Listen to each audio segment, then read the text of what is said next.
Buen día amigos de Venezuela que nos siguen en la señal de Global TV 65.com. También los amigos que lo hacen en el Periscope, en la página de Ender Arenas y por supuesto en la de Rojas y Arenas en YouTube y Telered TV. Por razones no conocidas por ahora, el audio no está saliendo en Aycaracha y Tugarapo.com. No sabemos si hay algún problema técnico. Queremos que hablar con el coordinador de esos dos portales para saber efectivamente qué está ocurriendo. Es porque me han escrito y me han señalado que no están oyendo el audio porque no lo están colocando. Y efectivamente así es. Bueno amigos, hoy es un día de esos días que a veces uno tiene que recordarlos porque recuerdo al señor Camacho, que es como se llama el nuevo presidente de Fede Industria. El señor Camacho dice que ya llegó el momento de romper el cochinito. Y a mí, de verdad que entre la falacia de la guerra económica y la ingenuidad de estos empresarios de Fede Industria, sí, de verdad que no hay lo que hacer. De verdad que yo digo, mira, el país está en una situación grave, situación calamitosa en Cariaco. Lo de Cumaná llevó al gobernador a tener que decir, al gobernador Acuña, a tener que decir que sí, efectivamente estaban entregando los alimentos, pero que no alcanzaban para todos. Y todo el mundo sabe que los CLAP solo podían llegar a distribuir 10%, que no es posible que el Estado pudiera sustituir a las cadenas de comercialización y a las cadenas de distribución de los alimentos, que así no se organiza la sociedad, que la gente tiene un mecanismo. Pero los CLAP fueron una entidad política para lograr asegurarse unos votos para una elección, quién sabe cuándo. Pero la crisis en el país es de verdad evidente, no hay duda, no, mira, los venezolanos no. Ayer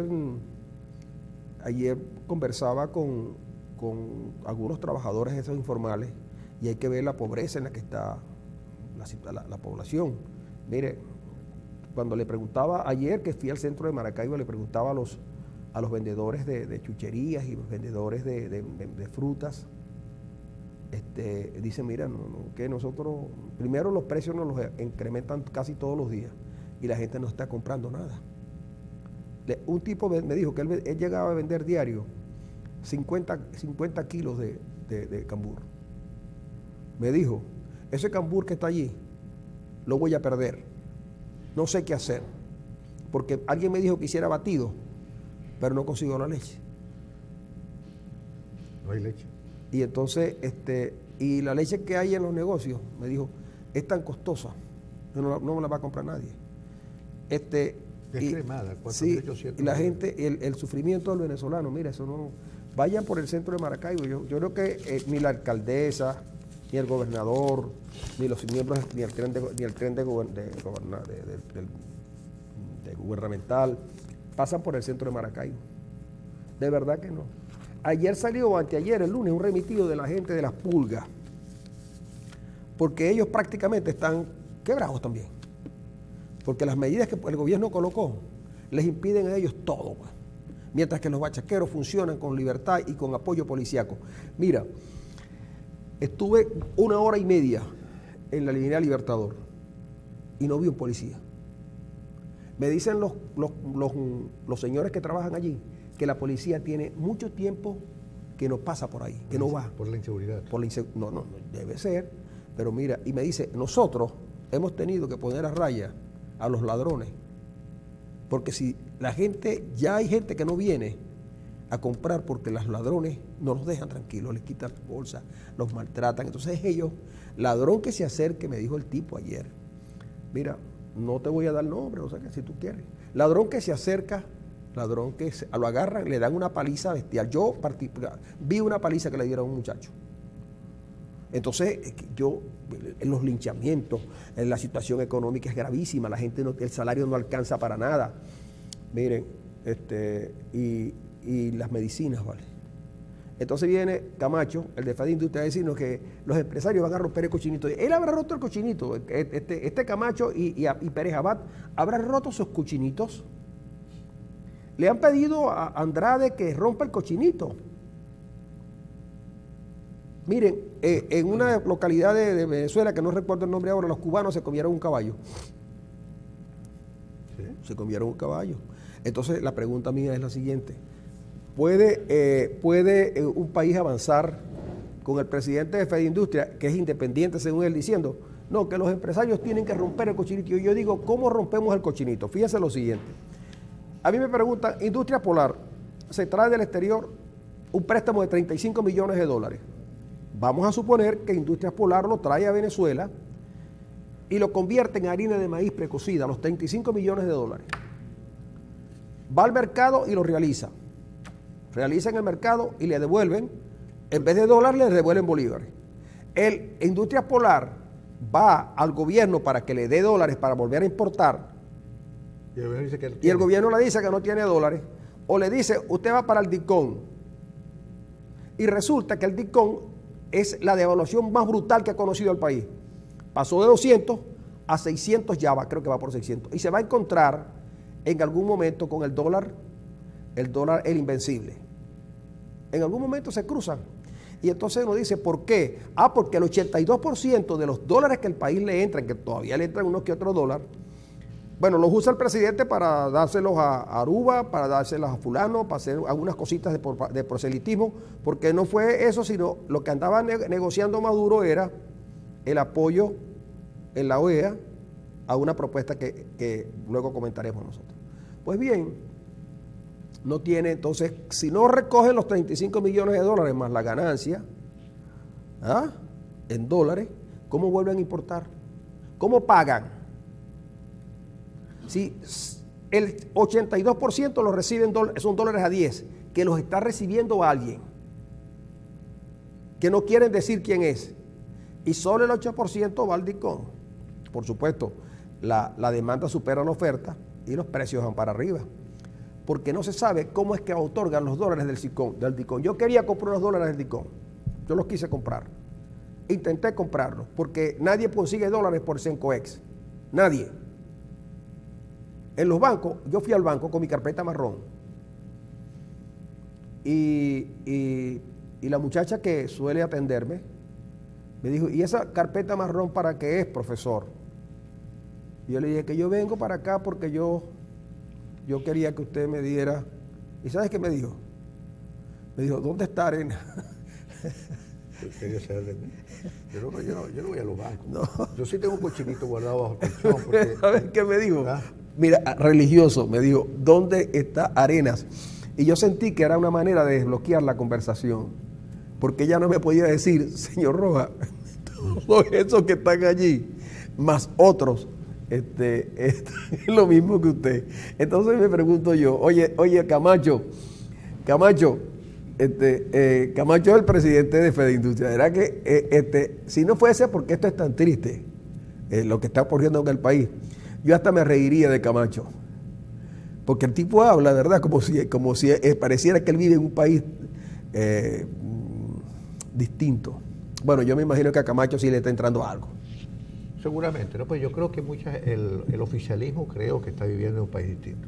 ¿Tú crees? Sí, realmente. Ellos, es decir, la realidad que nos golpea a todos va por un lado y su concepción de las cosas y de la vida y de las cuestiones va por otro. Yo creo que aquí hay una enfermedad que el chavismo acusó en los tiempos iniciales a la oposición. Hay una expresión de disociación psicótica. Hay una disociación de verdad con la realidad. Uno hoy escucha hablar al presidente de la República y es como si le estuviera hablando a otro país. Y uno escucha hablar a sus ministros y le están hablando a otro país, como si el país que viviéramos se encontrara supremamente normal. Y lo que no hay en el país es precisamente normalidad. Al contrario, si uno le pide al gobierno es recuperar cierta normalidad, que nos aburran un poquito, es decir, que este país se convierta en un país aburrido, pero todos los días hay una cosa que el presidente nos pone los pelos de punta. Mira, saqueos. Impresionante la cantidad de saqueos a diario que hay en Venezuela. Cumaná está tomada militarmente. La gente saqueó la farmacia, ventas de ropa, ventas de comida. Es decir, Cumaná hoy está sitiada militarmente. Mérida, Táchira, es decir, el país está convulsionado. porque la gente está protestando por una cosa que jamás se había protestado en el país, por comida. Porque el Caracazo fue una situación totalmente anómala, pero es que ahora es una regularidad social que todos los días, religiosamente, la gente hambrienta saquee por comida. Yo estoy casi seguro, Arenas, que el Caracazo no fue por hambre. No, yo también, obviamente que no fue por hambre, eso, por eso estoy diciendo, es decir, alguna vez tendremos que aproximarnos y hacer una lectura adecuada y exacta de lo que ocurrió en el Caracazo, obviamente. Pero lo de hoy sí es dramático porque la gente no consigue dos cosas importantes, comida y medicina.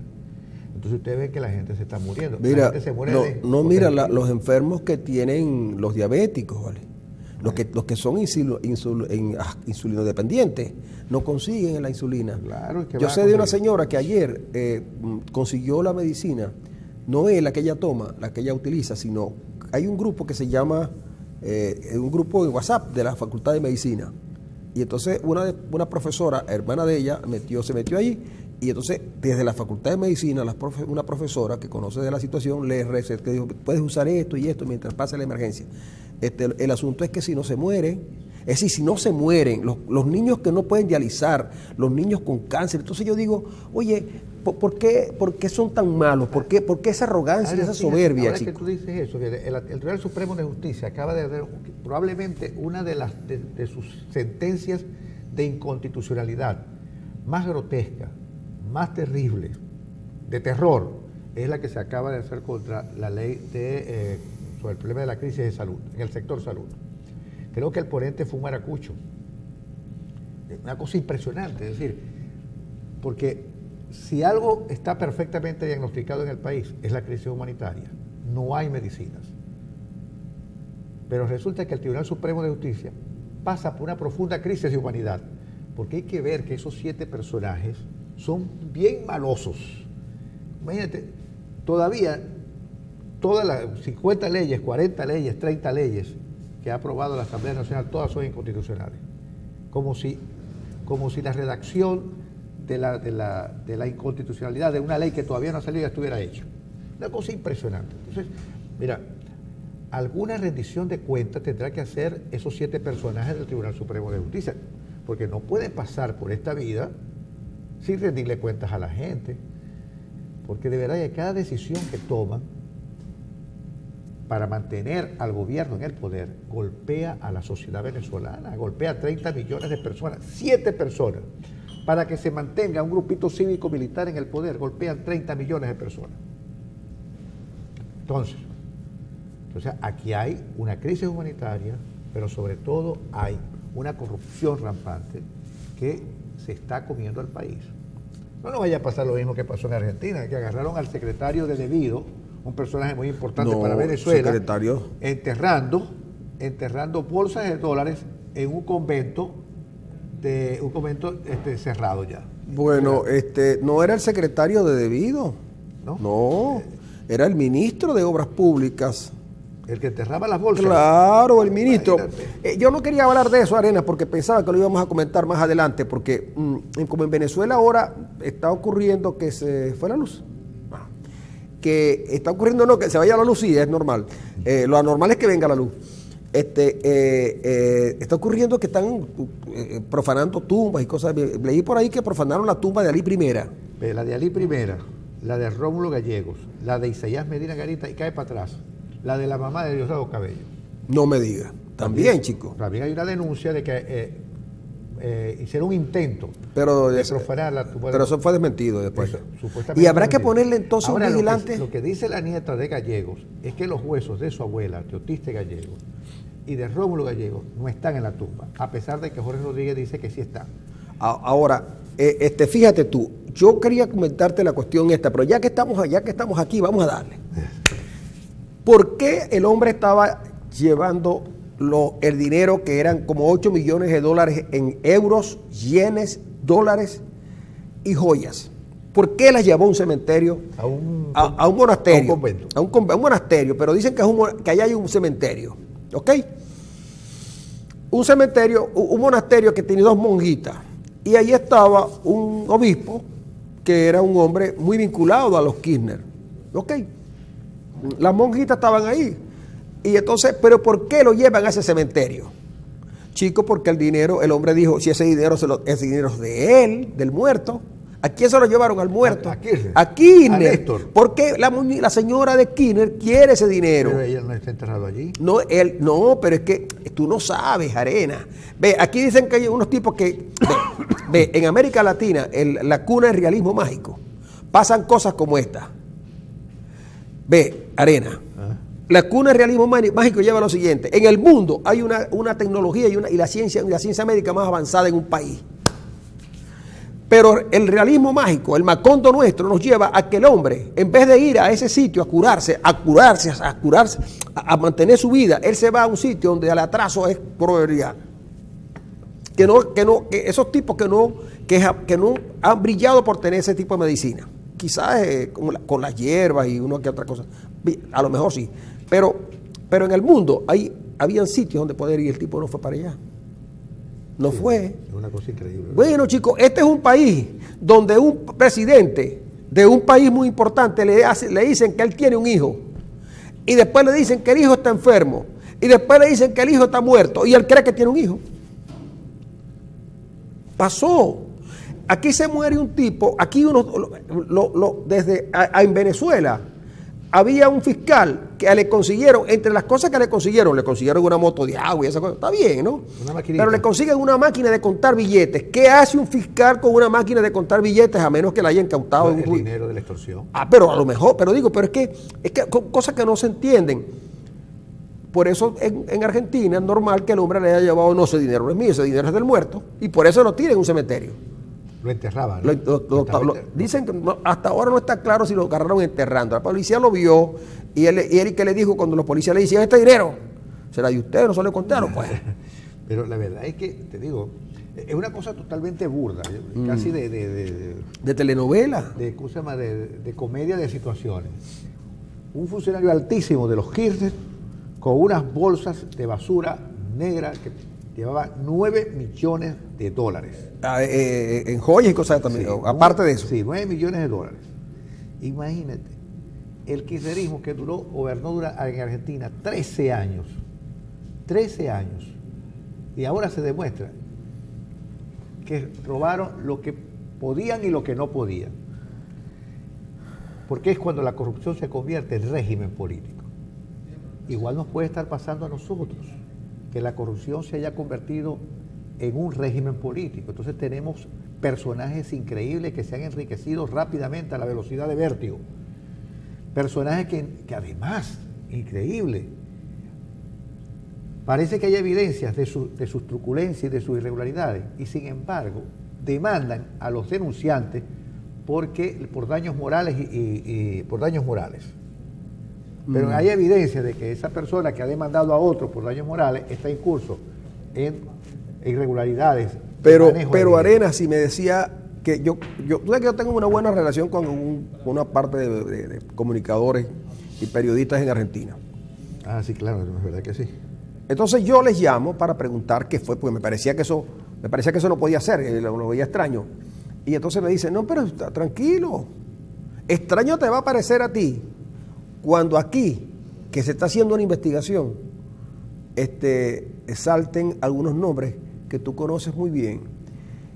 Y me dijo más todavía, y mucho más extraño te va a parecer cuando una empresa constructora que se mueve por el mundo, porque se mueve por el mundo, las opiniones de Marcelo van a también arrojar nombres de individuos de muy alto nivel en un país de América Latina. Y ese día vamos a hablar de ver quiénes son más corruptos, los brasileños, los argentinos o la gente del país ese que yo te estoy hablando. Muchachos, lo que se cuenta, lo que se comenta en círculos internacionales, incluso en la OEA, de la que vamos a hablar pronto, sobre Venezuela, es que la corruptela arropó a todo el Estado prácticamente. Claro, la corrupción dejó de ser una mera anomalía en la administración de los dineros del Estado. Se ha convertido en un régimen político.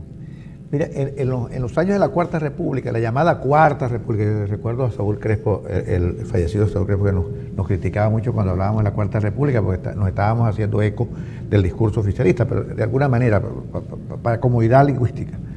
En la Cuarta República, obviamente había corrupción, mucha corrupción, pero a los niveles que estamos viendo hoy, nunca la hubo, nunca, hasta el punto de que muchas cosas se han dicho el presidente Pérez, pero salió de la presidencia por un juicio mal llevado, por una olla montada, por $250,000 que se le dieron a Nicaragua para la protección de la señora Violeta Chamorro. Mientras que aquí se han encontrado maletines llenos de dinero para financiar campañas en el exterior y nada ha ocurrido, nada ha pasado. Inclusive hubo un sicario de un país más al sur que estaba en Venezuela y algunos funcionarios aquí dijeron que estaba muerto, que ese no era, que aquí no estaba. Mira, y Arena, oye, y se pone compleja la cuestión del Ledesma, ¿no? Tú sabes que Apple acaba de decir que el modelo que el SEBIN dijo que había usado para grabar la Ledesma y tal, salió 6 semanas después que aportaron la cuestión. Entonces los abogados van a mostrar esa información. De verdad lo tengo aquí en el Nuevo Herald, pero ya me lo habían comentado. Sí, yo también lo había. Sí. Dice, el trámite inicial que sirve de cabeza de proceso contra Antonio Ledesma es un fraude procesal, un vulgar trucaje probatorio, dijo el abogado Estacio en una entrevista. Ellos obtuvieron el video sin autorización judicial y después quisieron sacarlo haciendo uso de una autorización judicial que es falsa. De acuerdo a Estacio, la orden de la Corte que autoriza la intercepción del video fue realmente emitido 1 mes y medio después de los hechos. Y ello quedó demostrado en el mismo documento, donde funcionarios del Servicio Bolivariano de Inteligencia dijeron que estarían utilizando una computadora Apple Mac OS X 10.10.4 para grabar el video. De acuerdo a esta certificación que nos expide Apple, ese equipo era inexistente para la fecha. Dijo Estacio al explicar que el modelo de computadora mencionado en la actualización salió por primera vez al mercado unas 6 semanas después de la fecha en que presuntamente se pidió la actualización. 5 nombres. Me falta uno. 5 nombres de periodistas o los que trabajan. Tú no estás. Yo no soy periodista. Tú no estás. ¿Y tú? Tampoco. Ah, bueno. Y el productor nuestro. El SEBIN anda investigando algunos. Y me dieron los nombres. Señores del SEBIN, esto no me vayan a preguntar a mí, porque yo todo lo cuento. Pero a mí me preguntan, yo cuento y meto más. Yo lo primero que meto es a Enrique Parra y a Canquí, que son los denunciantes de oficio que tiene Arias. Que por cierto, me volvieron a decir los ingenieros ayer que no terminan la me dijo, te puedes ir tranquilo a narrar los juegos de la Copa América que no la terminan. Amigos, nos vamos a una pausa. Vamos a una pausa. Y es verdad.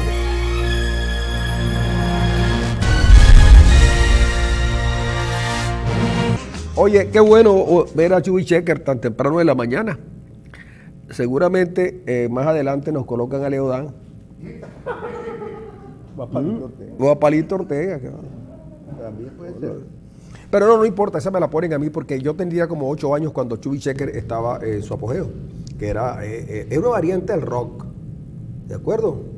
Pero todavía, doctor Werner Gutiérrez, decano de la Facultad de Agronomía, un hombre que se ha hecho muy importante en el Zulia por tus opiniones, sobre todo orientando a la parte agrícola, de la que poca gente habla en el país. He notado que en el pasado FEDEAGRO y algunas organizaciones dedicadas al campo tenían una opinión sobre los temas de la política incluso, pero sobre todo referidas a la cuestión agraria y el Zulia ha ido poco a poco perdiendo influencia, incluso la propia Facultad de Agronomía es poco, bueno, a lo mejor lo hacen, pero es poco lo que se conoce. E instituciones importantes como la Unidad Coordinadora de Proyectos Conjuntos de Luz, prácticamente no sé si existe, si la habrán eliminado, no Todavía sé. existe. Todavía existe. Bueno, doctor, aquí usted sabe cómo es la mecánica de esta conversación, aquí no hay entrevista, aquí usted pone el tema, nosotros conversamos con usted, Arenas y yo somos conocedores de la parte agrícola, Arenas porque publicó un trabajo sobre el conejo. ¿Tú te acuerdas de este trabajo? No, sobre el conejo no he trabajado. Sobre el conejo Margarita. El conejo sí. Y yo lo he hecho sobre el picure. Usted ha usted más bien, usted más bien por la agricultura, ¿no? Cuéntenos, doctor. Mira, primero agradecerle la posibilidad de la conversación, sobre todo en un momento que todo el mundo está mirando en Venezuela al sector agrícola, ¿no? O sea, hay una necesidad importante, hay una infeliz declaración del ministro Wilmar Castro Soteldo, ministro de Producción Agrícola, esta semana en Vladimir a la Una, donde dice que en Venezuela no hay hambre. Él reconoce que hay escasez, pero no hay hambre. Todos nos preguntamos si hay escasez, es decir, no hay comida, ¿cómo es posible que no estemos pasando hambre? Una pregunta así rapidito, ¿por qué cree usted que son infelices las declaraciones? Primero porque denota que, o dos cosas, vamos a darle de buena fe. La primera, que desconoce por completo el sector agroalimentario venezolano, o la otra alternativa es que simplemente el nivel de cinismo de este ministro llega a tal magnitud que se burla del hambre que está pasando en el país. Nosotros lo hemos advertido y lo decimos con absoluta responsabilidad y tenemos cómo demostrarlo con datos, estadísticas y estimaciones, que en Venezuela en estos momentos hay hambruna realmente. Es más, yo difiero de lo que dice Luis Vicente León, que hablar de hambruna en Venezuela es una exageración. Yo difiero por completo de yo pensé, porque ayer hablamos anteayer hablamos justamente de eso y decía que a lo mejor Luis Vicente León tenía razón, porque la hambruna no es un hecho generalizado a todo, sino que hay sectores que en verdad ya tienen hambre, pero hambruna como los casos de África, a menos que ya nos estemos africanizando y no nos hemos dado cuenta. Es que nos estamos africanizando, claro. Él hablaba de que no había movimientos de masas de venezolanos atravesando frontera para buscar comida, pero es que la comida está entrando de Colombia hacia acá. Claro, de contrabando. Inclusive un contrabando legalizado por el gobernador Heres Cárdenas, porque el gobernador Heres Cárdenas fue el que propuso en reuniones con diferentes sectores de la sociedad zuliana hace más de mes y medio, 2 meses, el ingresar desde Colombia insumos para el sector agrícola, y ahora está ingresando comida. La harina de maíz que está en el Zulia viene de Colombia. Igualmente está ocurriendo con el azúcar, con el aceite, con inclusive elementos de limpieza diaria. Es una realidad. Entonces, si tú ves que ya hay un cordón de comunicación, de traída de comida de Colombia. Ahora la frontera está cerrada, ¿no? Por el presidente está cerrada, por el gobernador aparentemente está abierta, porque es él quien ha propiciado eso. Y si nos vamos a los pueblos que están en limítrofe con Brasil, está pasando lo mismo, se están nutriendo, se están alimentando de comida que entra desde Brasil. Entonces, no hay el movimiento de personas, pero sí hay el ingreso de comida de otros países, lejos de la importación que normalmente debería de haber hecho el país a través de los puertos venezolanos. ¿Usted cree que la situación de hoy, alimenticia fundamentalmente, puede causar estragos en el venezolano del futuro? Ya lo está causando. Recordamos que la desnutrición infantil solamente de 2012 a 2015, que en 2015 no estábamos tan mal como estamos en el 2016, se incrementó en 9%. En estos momentos, 1 de cada 4 niños en edad escolar abandona el sistema educativo por deficiencias nutricionales. Eso es un dato sumamente importante. Nosotros hasta el 2015, 2014, éramos el tercer país en Latinoamérica en índice de obesidad y estábamos entre los 10 primeros del mundo por una dieta desbalanceada. Había exceso de carbohidratos en el mercado venezolano por importaciones masivas que hacía el Estado venezolano en ese momento. En estos momentos eso se ha revertido. Nosotros hemos descendido de 2.350 kilocalorías día de consumo persona a menos de 1.850. Yo me atrevo a asegurar que ya en este momento estamos alrededor de los 1.600 kilocalorías, recordando que deberíamos de consumir alrededor de 2.200 kilocalorías según los nutricionistas. Entonces es decir que ya hay una desnutrición y hay una malnutrición en el venezolano que se va a marcar en los próximos días. ¿Usted le ha hecho algún seguimiento a las kilocalorías de la bolsa esta que entrega los CLAP? Mira, los CLAP nosotros lo hemos dicho, inclusive yo difiero a la clase política cuando dice que el gobierno aplica los CLAP para mantener la población sumisa. El gobierno aplica los CLAP porque definitivamente está demostrando su fracaso, su modelo, que no fue otra cosa que ser un Estado importador, productor, transformador y distribuidor de alimentos. Fracasa en ese intento, hay muy poca comida en Venezuela, no hay comida suficiente en estos momentos para los 30 millones de habitantes. El gobierno perdió la posibilidad de suplir los alimentos al venezolano y entonces ahora la poca comida que tiene la está distribuyendo a través de estas bolsas de comida. Bolsas de comida que si tú le haces un balance en cuanto a carbohidratos y proteínas, definitivamente no la tiene. El presidente anunciaba en estos días que va a incorporar la lata de sardina a la bolsa del CLAP. Para la proteína. Para la proteína. pero ¿dónde estaba hasta este momento? Ahora, vámonos más allá. Una familia está compuesta por niños, jóvenes, adultos y ancianos. Y esa bolsa de comida definitivamente no está respondiendo a las necesidades. Dan una bolsa por vivienda, ¿no? Una bolsa por vivienda y cada 21 días. Una bolsa que en algunas oportunidades trae leche, en otras oportunidades trae pasta, en otras oportunidades trae aceite. Me pasa como me ocurrió a mí, que el Consejo Comunal de donde yo vivo, me avisaron para que yo me estuviera pendiente porque me iban a llevar la bolsa a la casa. Yo di los 1.500. En ese momento eran 1.200, pero ellos pedían 300 para un carnet y para unas cosas ahí que, bueno, para funcionamiento. Y me parece bien, porque y ella me dijo, mira, los productos son buenos, pues, Francisco, no te preocupes, los productos son buenos porque son de empresa Polar. Yo, no, si son de empresa Polar no hay problema. Entonces, bueno, yo estuve desde las 9 de la mañana hasta las 5 de la tarde esperando al Consejo Comunal y no llegaron. Como a las 7 de la noche llegó el contacto. Y me dijo, chico, lo que traje fue, lo que te puede traer, lo que había para, lo que quedó para ti fue un empaque de mayonesa, de margarina. No. Entonces, ahí ¿dónde está? Le digo yo, por si acaso, me agarraron casi a fallo. Y me dice, no, es que se la dimos a una compañera porque la necesitaba para conseguir el pasaje para irse a Lagunilla. O sea, que se la dieron a la compañera para que la revendiera y hiciera para los pasajes para irse a Lagunilla. Y le dije, las cosas están tan malas así, compañero. Me dijo, no, ya que ya no nos están bajando nada como antes. Fíjate que el venezolano para el desayuno, hasta no hace mucho, tenía 9 productos para el desayuno. 9 productos. Queso, arepa, mantequilla, huevos.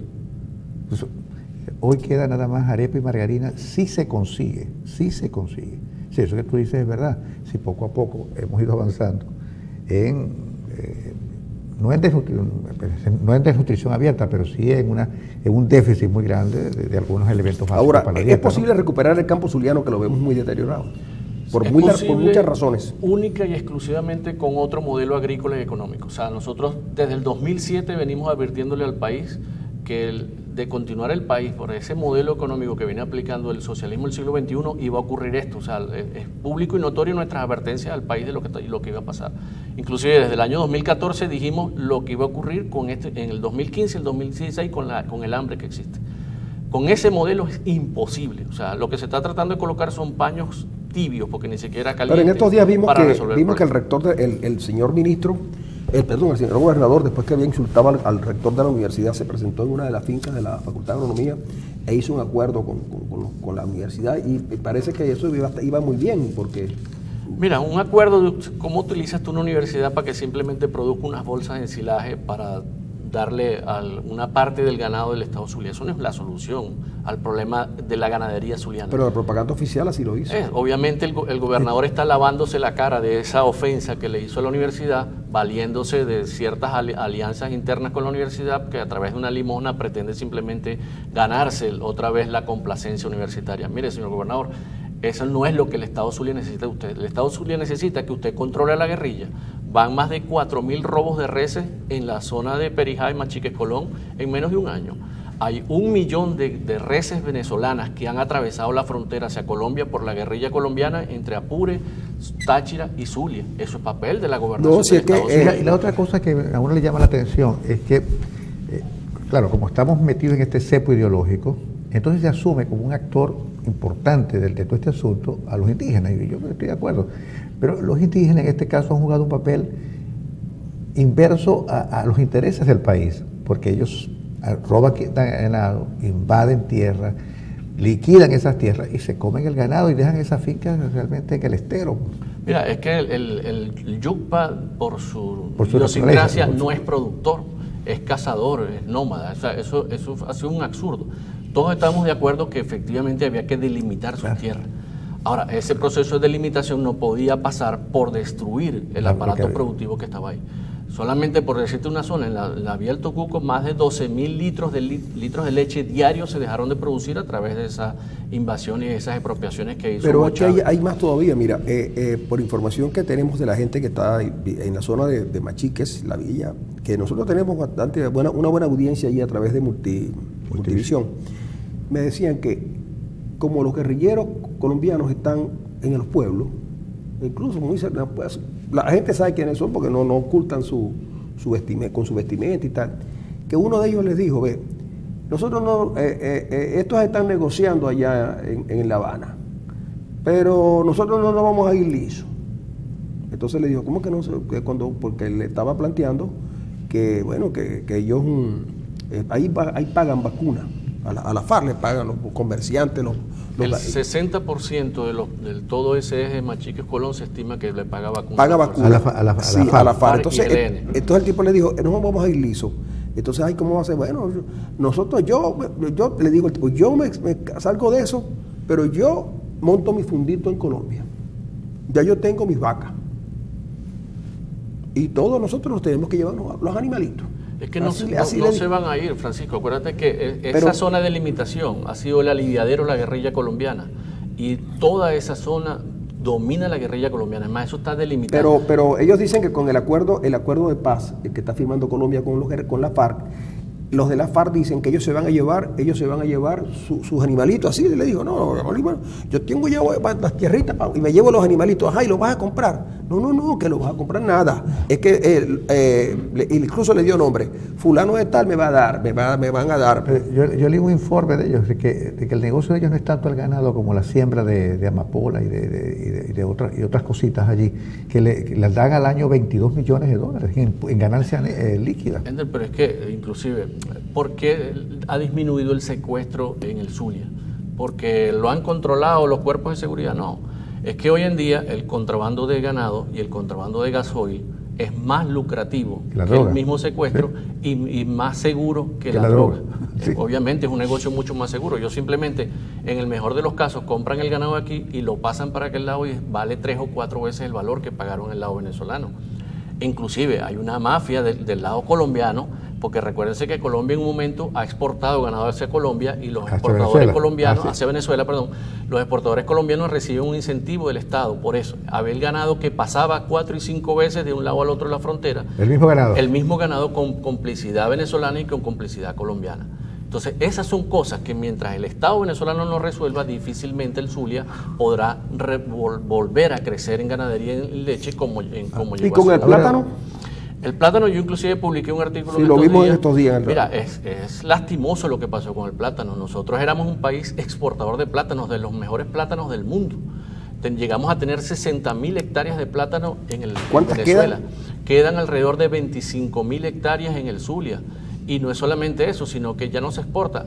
Curiosamente, sale un plátano que va hasta Paraguaná y de ahí no serían las trochas verdes, los caminos verdes, serían las trochas azules, pasan hacia Aruba y Curazao. Ahora, eso no es un plátano que está saliendo como debería de salir y trayendo divisas por las vías legales. Pero se está produciendo buen plátano en el Ha disminuido mucho la calidad porque hoy en día las enfermedades, la estructura de costos de una hectárea de plátano sobrepasa los 900.000 bolívares. Y obviamente no hay fertilizantes, no hay insecticidas, no hay fungicidas, y eso es parte de la responsabilidad de quien traerlos a Venezuela y permitir la viabilidad que llegue a Venezuela, del Estado Nacional y del Estado del gobernador. Esto es un Estado ficticio, de verdad, porque, mira, no controla el territorio. Tenemos problemas con la soberanía alimenticia o alimentaria. Es decir, es más ficticio que real el Estado venezolano hoy en día, a pesar de lo que mucho se habla sobre la fortaleza del Estado, de que la patria y la cosa. Mira, ¿sabes qué desnudó la caída de los precios petroleros? Ese Estado ficticio que nos hizo creer Hugo Chávez de seguridad y soberanía agroalimentaria, porque era una seguridad basada en la destrucción de la soberanía. Nosotros estamos importando en este momento el 60%, 70% de la carne, el 70% de la leche. Después de exportar arroz, nosotros estamos importando el 50% del arroz. ¿De dónde? El arroz lo traemos desde Colombia, desde Brasil, desde Argentina, inclusive de Estados Unidos. ¿Y de Guyana? De Guyana, en un momento antes de la disputa esta que hubo. Tal. El café, que nosotros llegamos a tener una historia de 200 años como exportadores de café, llegamos a ser el tercer país en el mundo exportador de café. Hoy en día estamos importando el 80% del café que se consume. El azúcar, que llegamos inclusive a exportar en el año 74 un pequeño excedente, este año nosotros estamos importando el 82% de azúcar. Ahora, lo triste de esto es que como no hay divisas, no es solamente que los estamos importando, es que no hay cómo importar. Mire, y eso es lo más grave. Y fíjense lo siguiente, aquí tengo una nota que está en versión final de hoy. Paralizarán producción de palma aceitera. Con la palma hay amor y odio en algunas cosas, pero aquí se sembró la palma y se dijo, incluso en una época y ahora y después se volvió a decir, el propio gobernador Arias habló de la palma. Creo que pero eso cantando el himno nacional sobre palma. Sí, pero además de eso, quiero otra nota al lado. Dice, se detienen varios centros azucareros del país. Entonces, frente a esto, frente a una crisis que no es fácil, y lo más grave es que la gente se ha ido del campo, porque muchos han perdido la finca, otros el abigeato, la guerrilla, y usted sabe que esa generación que se metió en el campo venezolano hizo un gran esfuerzo por hacer producir a la agricultura en Venezuela. ¿Usted cree que volverán, por ese tipo de agricultura que conocimos antes, que destruyó a este gobierno, volverá? Mira, ¿o tendremos que ir a una agricultura mucho más tecnificada, con más intensificación de capital y cosas de esas? Evidentemente la agricultura del futuro tiene que ser una tecnología en base a nuevas tecnologías. O sea, pretender nosotros recuperar el crecimiento que teníamos en agricultura y ganadería en Venezuela pasa necesariamente por el uso de tecnología, de nuevas tecnologías. Las tecnologías están disponibles en el mundo. Hoy en día se está cultivando en los desiertos.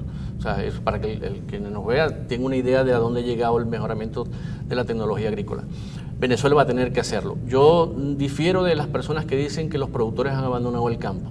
Los productores permanecen luchando en el campo. Obviamente algún sector se ha desplazado, eso es normal en este tipo de situación, pero la mayoría de ellos permanecen en el campo. Yo los llamo los verdaderos héroes nacionales. Y esas personas siguen ahí comprometidas, que al pasar el switch... Pero unos señores que están comprometidos, que están en el campo, y es verdad, yo a lo mejor fui demasiado exagerado al decir que se han ido todos. No se han ido todos. Pero eso que se quedó, es necesario que entienda que la producción tendrá que ser asumida de otra manera. Mira, es que yo he visto la madurez del sector agrícola. Por ejemplo, ¿en cuánto tiempo podemos recuperar rebaño lechero? Ok, mira, nosotros de 2 a 4 años, asumiendo que empecemos hoy, porque cada día que pasa se alarga más la distancia. Pero nosotros de 2 a 4 años podemos nuevamente autoabastecernos de maíz, de arroz, de sorgo, de leguminosa.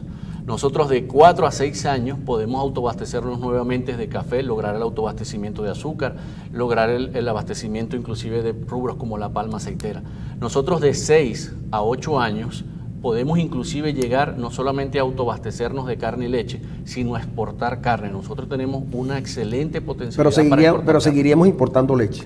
No, nosotros podemos en 6 años autoabastecernos de leche. Nosotros necesitamos producir, si fuera para este momento, 4.000 millones de litros de leche año. Para eso nosotros disponemos, y eso siempre lo decimos en las presentaciones, 34 millones de hectáreas de tierras para producir agricultura, ganadería. ¿Y cuál es el costo de poner a producir 34 millones de hectáreas? Mira, nosotros estimamos que en este año, vamos a suponer que necesitáramos para el año 2016, o ya está un parte perdido, 2017, en insumos, tecnología, materia prima, etcétera, etcétera, para poner a producir la agricultura y la ganadería venezolana, nosotros necesitamos alrededor de 3 millardos de dólares como insumos para ponerlo a producir ese mismo año.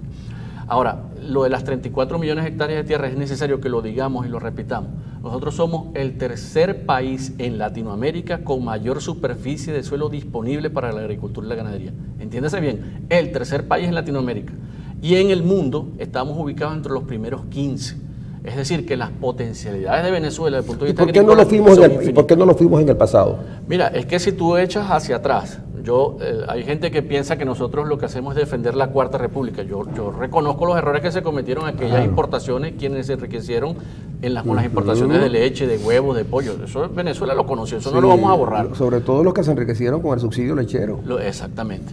Y a esa me refería con la madurez del sector agrícola. Yo he estado en diferentes discusiones de proyectos y de propuestas, donde el sector agrícola ha dicho al gobierno, yo no quiero más subsidio. Y eso es un punto de madurez, porque recordemos esa Cuarta República, donde mucha gente recibía los subsidios sin ni siquiera producir un litro de leche, por decir algo. No, y algunos que no tenían fincas también. Recibían créditos y se compraban camionetas y casas en Miami. Ajá. Eso ya Venezuela, que Dios gracias, lo va a eliminar. Has hablado de una cantidad enorme de hectáreas disponibles para la agricultura, pero aquí se ha producido en estos 17 años una cantidad enorme de expropiaciones de fincas. 5 millones de hectáreas tiene el gobierno bajo su control. Ahora, ¿ustedes le han hecho seguimiento a dos momentos en esas fincas que eran productivas, como la Bolívar? La Olla Grande, el Capitán. El Capitán. Le han hecho un seguimiento. ¿Cuánto se producía antes de las expropiaciones? ¿Y cuánto se produce y qué se produce ahora después de las expropiaciones? Tomemos como ejemplo la leche. que es uno de los rubros más escasos y ahora más costosos en Venezuela. La finca Bolívar producía 5.000 litros de leche día. Hoy en día no llega a 1.000 litros de leche de producción. No solamente eso, sino que se destruyó el famoso rebaño de ganado Santa Gertrudis, único en Venezuela, que producía aquel famoso churrasco Santa Bárbara, que era una exquisitez a nivel internacional, era buscado a nivel mundial. Eso se destruyó en la finca Bolívar. Ya eso no existe, ese rebaño no existe. Pero se lo comieron. Lo vendieron, se lo robaron, se lo comieron. Eso en menos se lo de una comieron semana. Y no nos dejaron. Sí. Mira, en la finca El Capitán, modelo tecnológico, en esa tecnología que hablaba Francisco hace rato que va a ser necesario. Modelo de tecnología de manejo de ganadería tropicalizada en Venezuela de doble propósito. 5.000 litros de leche se producían en esa finca. Hoy no llegan tampoco a 1.000 litros de leche. Los novillos que salían para cría o engorde, las novillas que salían para cría, eso desapareció. Y desapareció por esas invasiones y esas expropiaciones en la zona de Machique, como tú lo decías, que tanto daño le han hecho a la ganadería zuliana. Nosotros hoy en día pasamos a ser, lastimosamente, en Venezuela, y eso lo hemos dicho en diferentes reportajes a nivel internacional inclusive, que somos el museo de la agricultura y la ganadería en Venezuela. Nosotros tenemos en estos momentos no menos de 15 años de atraso tecnológico en ganadería y agricultura. Tenemos nosotros. Sí, señor. Después que estuvimos tan avanzados, que yo recuerdo que una vez, no sé si en Texas o en California, hubo una sequía fuerte y ellos tienen ganadería. Y un grupo de especialistas fueron nombrados para estudiar un tipo de ganadería de doble propósito. Y entonces yo había oído en Venezuela a algunos técnicos y teóricos explicar que la ganadería de doble propósito que se había desarrollado fundamentalmente en el Zulia era un atraso. Eso no podía ser, porque los animales ni daban carne, es decir, que había animales que daban más carne que ese doble propósito. Pero ese fenotipo se logró desarrollar en el Zulia. Y la universidad había hecho trabajo sobre ese tema y entonces los tipos le dieron seis meses para que hicieran el trabajo. Cuando alguien les dijo, mire, pero vayan a Zulia, allá en la Universidad de Agronomía, y tienen una cuestión, y se llevaron todo y el trabajo lo terminaron en casi mes y medio, con todo, se llevaron todo, los trabajos. Entonces nosotros que teníamos avances importantísimos en la Facultad de Agronomía de Luz y en la Facultad de Agronomía de la Central, llegó un momento en que íbamos a producir la piña sin esos ojos que tiene que le molestan. Cosas increíbles que tú ves, que el tipo de café, a la Facultad de Agronomía de la Central tenía una finca para café, y entonces y las universidades se fueron deteniendo, y yo no sé si hoy hay estudiantes estudiando agronomía. Sí, a Dios gracias todavía. Bueno, afortunadamente, y veterinaria también. Sí, veterinaria también. Pero ¿qué hace un veterinario hoy? Un agrónomo. ¿Qué hace un agrónomo hoy que se gradúa en Luz? Afortunadamente, a pesar de que el común de las personas piensan que los agrónomos estamos hoy en día siendo taxistas, es al contrario, ¿no? Y en eso yo he hecho una campaña importante para tratar de concientizar a las personas. Si hay un momento de entre las cosas malas que hizo Chávez Maduro, ha sido que le ha abierto las puertas a muchos agrónomos, porque la inseguridad en las fincas no permite que el propietario vaya a la finca y necesita un agrónomo.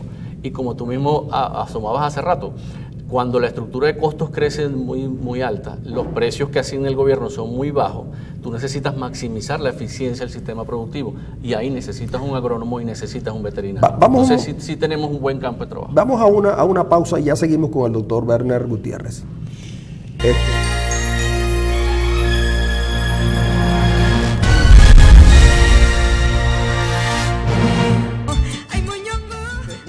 No es por el moñongo, no, de ninguna manera. Es que solamente queríamos hablar del moñongo, pero hablemos mejor del manduco.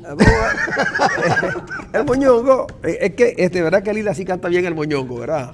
Es una maravilla. Oye, Lila tenía como 60 años y ese video tiene como 20. Sí, pero a ella le gusta cantar el moñongo.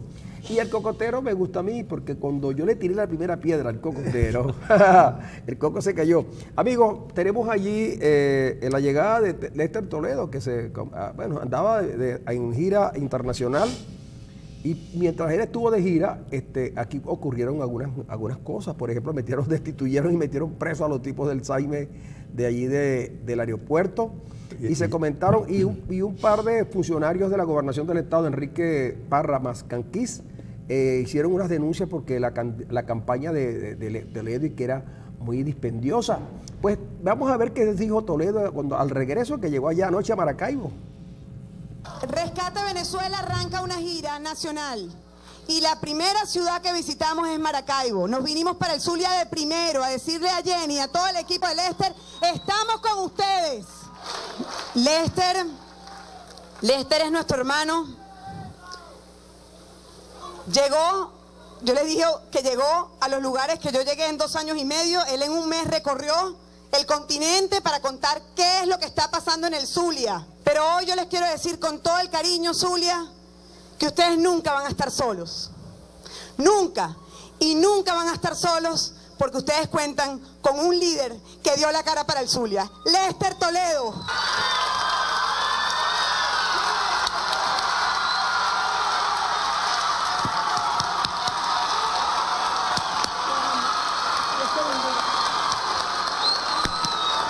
Hicimos una gira internacional, como ustedes saben. Hicimos cosas grandiosas por Venezuela. Fuimos a 4 países. Hablamos con expresidentes. Hablamos en instituciones que defienden los derechos humanos.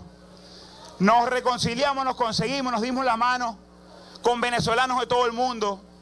Hablamos con presidentes, con gente muy importante. Pero nada de eso se compara con cómo me siento hoy. Porque estoy en mi tiempo. Bueno, muy bien, ya vimos, llegó Lester Toledo, pues la gente decía que el Toledo no venía. Y que si venía, que si venía, decía, ¿quién fue el que te dijo? Que yo no venía. Que yo no venía, porque yo tenía. Mira, llegó Toledo, ¿vale? Y entonces ahora Toledo, vamos a ver que Toledo siguió retando a Arias. Yo creo que la política hay que rescatarla en el país, pero la política tiene también sus códigos, hay que de respeto y cosas de esas. En Venezuela, desgraciadamente, el gobierno instauró una manera de hacer política donde la descalificación es el leitmotiv, es decir, es lo más importante. Las ideas no se discuten, sino lo que se discuten son aspectos, digamos, de los ciudadanos, que si el hombre hizo aquello, que si no tal, y entonces, y después, y sobre todo una cosa que es la chismografía y la utilización de los cuerpos policiales para grabar cuestiones íntimas y después sacarlas. Eso, de verdad, la degradación nuestra ha sido muy grande, muy parecida a lo que hacía Montesinos en Perú. Por cierto, que yo creo que Montesinos estuvo en Venezuela, fue dando unos cursos de cómo actuar contra la oposición. De cómo ser corrupto. De cómo ser corrupto, no. De cómo ser corrupto, no. De cómo actuar contra la oposición. Cuando termines de leer el libro de Vargas Llosa, 5 esquinas, te darás cuenta que ahí está expresado cómo manejó Montesinos todo el aparataje del gobierno para perseguir a los opositores. Lo que te he dicho, cuando la corrupción se convierte en un régimen político, se corre el peligro de que la sociedad toda sea también cómplice de esa situación. Entonces tú ves a los bachaqueros que compran esto por 100 bolívares y lo venden por 1000. Imagínate, el bachaquero es un actor social ya de primera línea que no va a desaparecer con la transición. Se va a mantener y va a jugar un papel importante en la desestabilización de los procesos de transición que pueden haber. Mira, yo creo que yo soy uno de los defensores, entre comillas, del bachaquero. Vamos a recordar cuando, desde el Zulia, por cierto, nació aquella famosa modalidad de compras programadas por terminal de cédula, con la huella. El gobernador era uno de los que decía, por cierto, que el responsable, la causa de la escasez de alimentos en el Zulia era la salida de los alimentos hacia Colombia. En aquel momento nosotros decíamos, esa no es la causa es que no hay suficiente alimento. Solamente se estimaba que salía alrededor de un 30% de la comida hacia el lado colombiano. ¿Cómo queda esa afirmación hoy en día cuando la comida está entrando de allá para acá? Entonces, es el mejor... Pero ese es un negocio.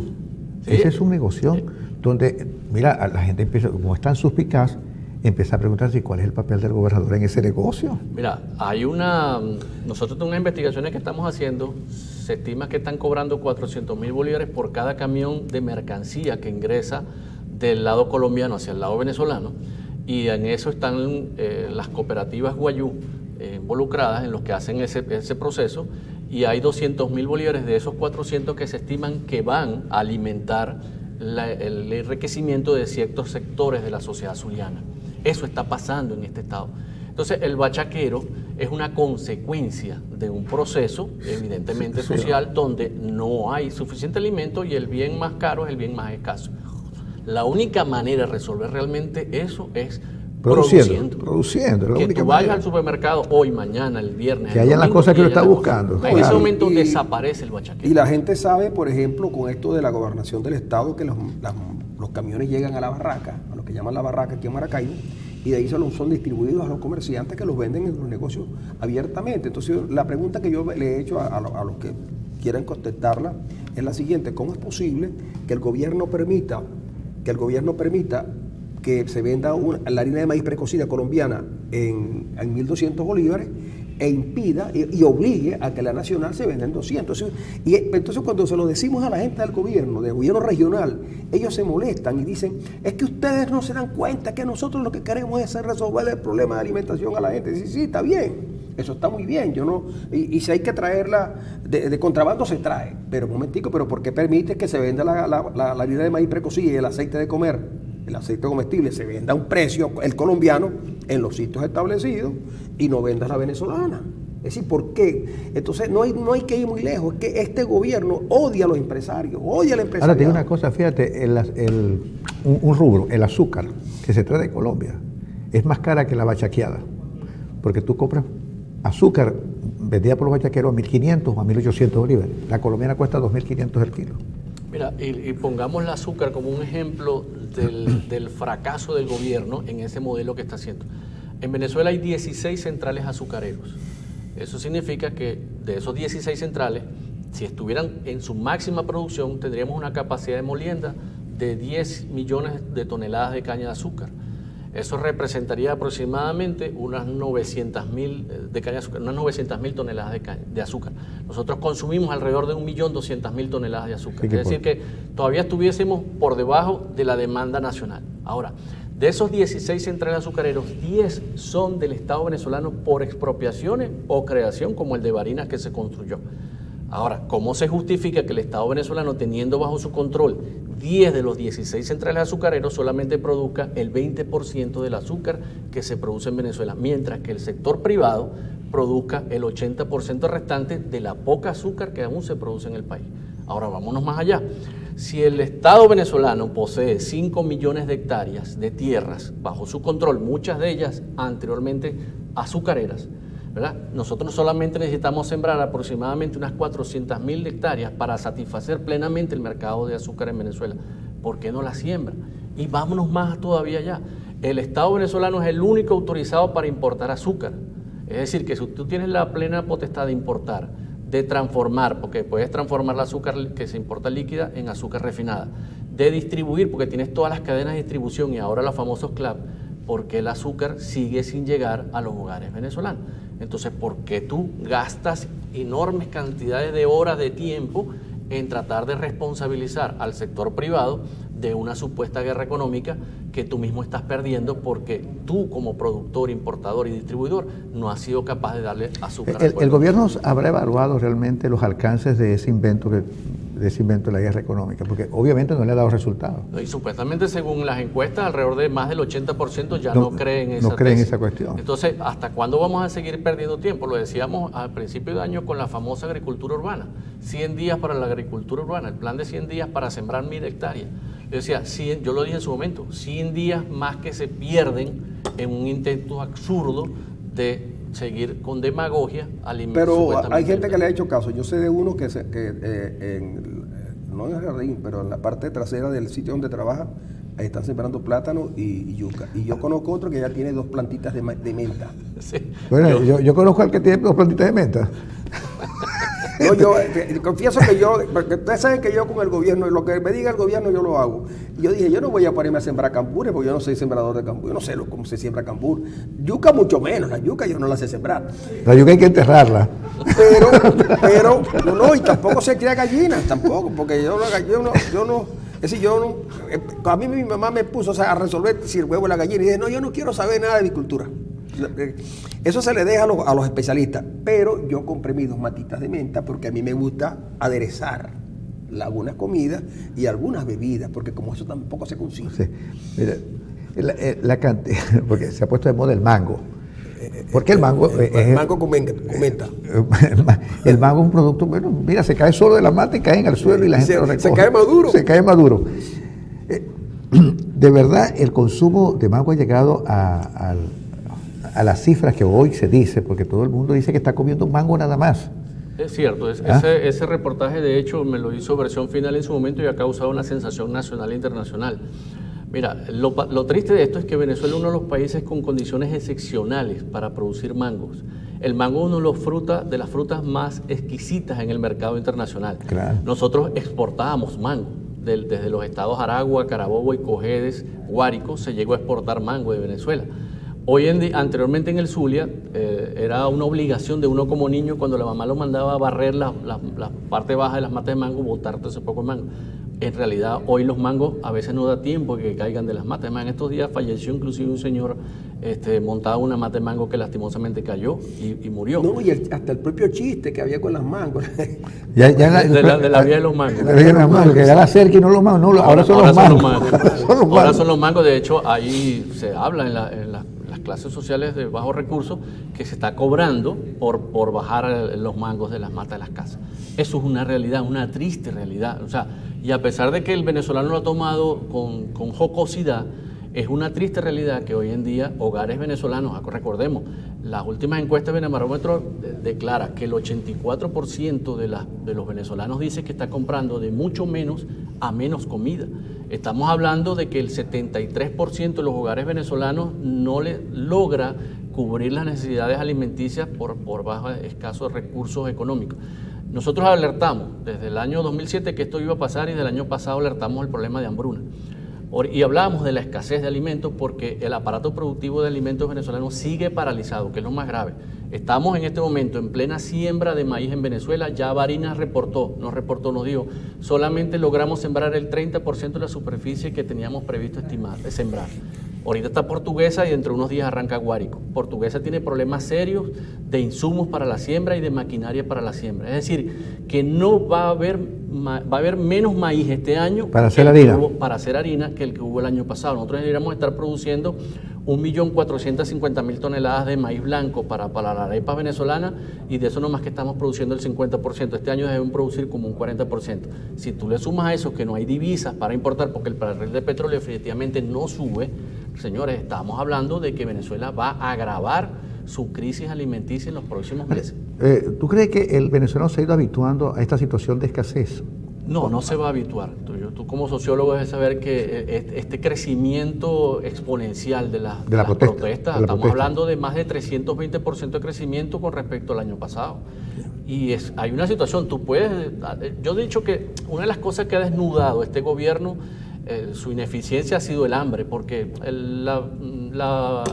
el hecho de que no haya independencia de poderes parece que la sociedad venezolana no le importó. El hecho de que los medios de comunicación fuesen atacados al venezolano no le importó. Al venezolano le comenzó a importar el estómago. Sí, y no hay manera, lo digo responsablemente, no hay manera que este gobierno resuelva el problema de la crisis alimentaria en Venezuela en lo que resta de año. En lo absoluto la hay, y por eso lo decimos responsablemente. Aun cuando el precio del petróleo alcance, qué sé yo, tendría que superar los $100 y eso la única forma sería de que estalle un conflicto internacional. No, ya no es siquiera eso. Ha habido conflicto y el precio sigue bajando. Vamos más adelante, vamos a seguir conversando con Werner, pero vamos a hablar de la propuesta que tienen por ahí de soluciones para el diálogo para la solución. Diálogo y soluciones. Pero antes quiero darle una nota luctuosa. Anoche falleció en Maracaibo Lilia de Machado, una señora a quien conocimos y apreciábamos mucho por esa entrega que tenía con el equipo de las Águilas del Zulia.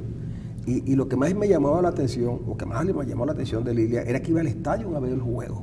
Siempre detrás en el palco ahí. Recuerdo que nosotros en una época, en estos programas de radio y de televisión, siempre criticábamos mucho a las Águilas.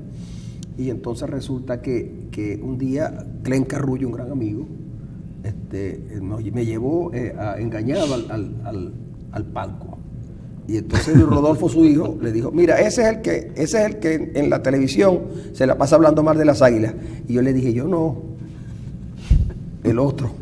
Entonces, pero ella se disfrutó mucho porque se empezó a reír mucho. Y yo así la recuerdo, y así la voy a recordar siempre. Una gran mujer, una gran zuliana, desgraciadamente se nos va, pero sus recuerdos siempre van a estar con nosotros porque era la gran fanática de las Águilas del Zulia. La número uno, ¿no? La número uno. Y además de eso, fue una gran mujer. De verdad que le enviamos de condolencias a la fanaticada del béisbol de Zulia, a la familia Machado y a todos aquellos que la conocieron y sintieron que conocieron a una gran mujer. Dejamos esto así y ya finalizando, háblanos de la propuesta en la que te vi en estos días acompañado de Villalobos, Negro Villalobos, como también un luchador fuerte negro y otros más, Gustavo Machado que también estaba. Y yo dije, ¿será que este grupo de soluciones y diálogo viene a sustituir a los zulianos por el cambio? No, mira, nosotros simplemente somos un grupo de aproximadamente 15 personas, cada uno especialista en un área distinta del saber, que a cada uno por nuestro lado hemos venido haciendo propuestas desde hace varios años, porque es una de las cosas, ¿no? Que ninguno de nosotros ha pretendido ni nos han escuchado Maduro renuncia ya, Maduro vete ya, vamos a guarimbiarnos. Nosotros hemos hecho propuestas al país y advertencias al país que han sido lastimosamente desoídas por quienes nos gobiernan, ¿no? Tanto a nivel nacional como a nivel regional. Entonces cada uno en su área desde saber hacía propuestas permanentemente. A solicitud del bloque parlamentario zuliano, es decir, los diputados de la Asamblea Nacional, nos nombraron como sus asesores, un equipo de asesores, y esa propuesta ha crecido un poco más y hemos decidido fundar este grupo que se llama Diálogo y Soluciones Zulia, que simplemente busca de una manera integral presentar soluciones al país. Lo conversábamos ahorita. Yo no puedo resolver el problema agrícola en Venezuela si no resuelvo el problema económico. Y el problema económico de la inflación es imposible controlarlo bajo las actuales medidas que está dictando el gobierno. Y bajo el actual modelo, pues. Bajo el actual modelo. Yo no puedo resolver, facilitar el crecimiento agroindustrial venezolano si no resuelvo el problema eléctrico, por decirlo algo. Entonces, de una manera integral, nosotros hemos venido presentándole soluciones al Zulia, lo vamos a seguir haciendo. Nos hemos convertido en un espacio de encuentro de diferentes personalidades del Zulia para proponerle a nuestro Estado las soluciones para su crecimiento y obviamente al país también. En eso estamos. Muy bien, doctor, esperamos que no sea la última vez que pase por acá. Nosotros nos vamos a despedir hoy porque tenemos que salir unas cosas. Arenas tiene que ir a la iglesia, seguramente. Arenas cuando va a la iglesia. Voy a ser padrino. Va a ser padrino. Voy a ser padrino. Un hombre que cree en Dios. Ahora, cuando uno va para padrino no le piden que recen nada. No, tiene que hacer tu cursito. Yo no sé qué vas a hacer cuando te digan que hables. Por cierto, que el Padre Nuestro es una de las cosas más lindas que yo he visto, ¿verdad? Bien bonito, bien. Yo te lo enseño de aquí a la iglesia. El Padre Nuestro que está en el cielo. Doctor, muchas gracias por haber estado con nosotros. Nosotros no tenemos que ir. Usted sabe que este hombre va para la iglesia hoy. No es fácil, se casa otra vez. Amén.